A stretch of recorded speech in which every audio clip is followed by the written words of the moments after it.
Covering for Dr. Xiangguo, nothing to steal from Canada's National Microbiology Lab? Lloyd Billingsley. July 13, 2021. Commentary. Dr. Xiangguo and her husband Keding Chang have not been seen publicly since February 2020, 6 months after they were stripped of their security clearances at Canada's National Microbiology Laboratory, NML, in Winnipeg, Manitoba. Former colleagues are now speaking out on Dr. Key's behalf, as the mystery points to larger issues at the NML itself, according to a July 8 CBC report. This is a misunderstanding and I don't know why I was walked out of the building. Speaking for Chiu was former colleague Gary Kobinger, who headed the Special Pathogens Unit at the NML until 2016. She didn't understand, Kobinger told the CBC.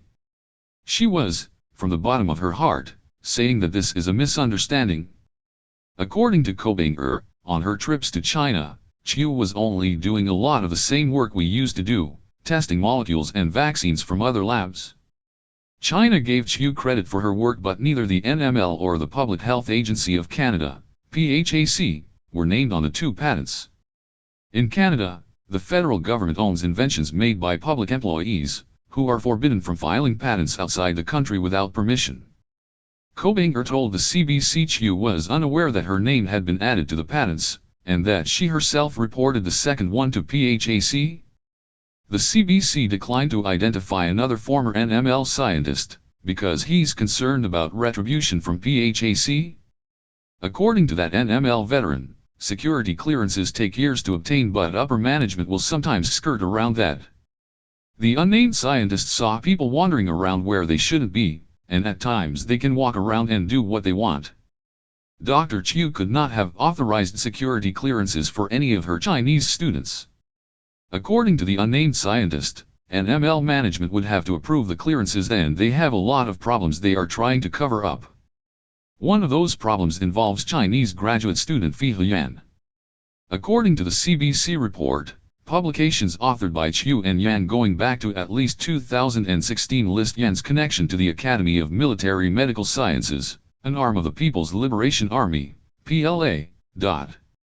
Both scientists who spoke with CBC News assert that the research at the NML is actually behind China in terms of technology and discovery, so there is nothing to steal. Other accounts suggest that, when it came to deadly pathogens, there was nothing left to steal. One of the first to link the COVID-19 pandemic to China's biological weapons program was Dr. Dani Shaham, a former senior analyst in military intelligence for the Israel Defense Forces. Shaham earned a PhD in medical microbiology from Tel Aviv University and has published numerous articles on virology and on chemical and biological weapons.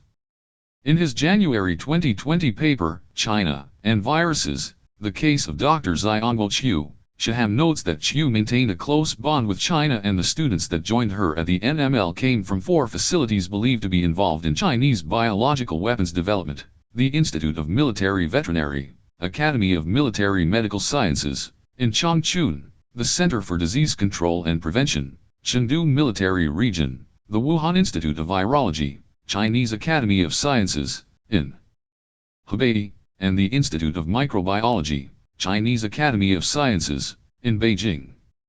All 4 facilities collaborated with Chiu on her Ebola research, Shaham explains, and Chinese interest in Ebola, Nipah, Marburg, and Rift Valley fever might possibly be beyond scientific and medical needs.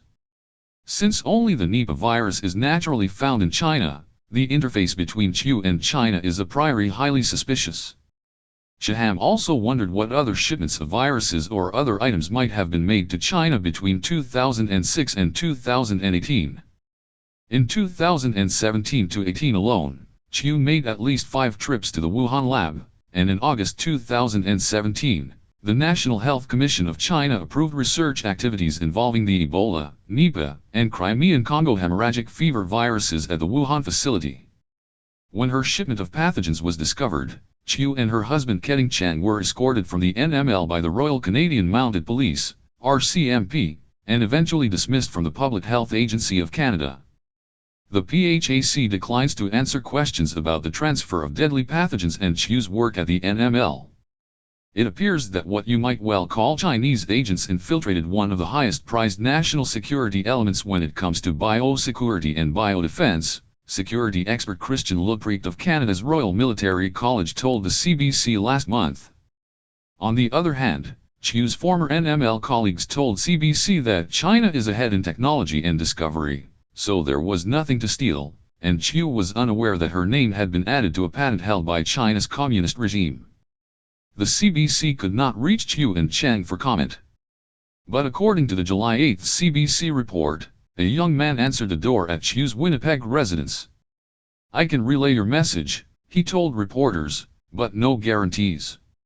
Canada's Royal Canadian Mounted Police, RCMP, and the Canadian Security Intelligence Service, CSIS, declined to comment, despite mounting pressure from politicians. In the CBC interview, someone else read the words of the second NML scientist, who remains unidentified. Gary Kobinger directs the Infectious Disease Research Center at Université Laval in Quebec.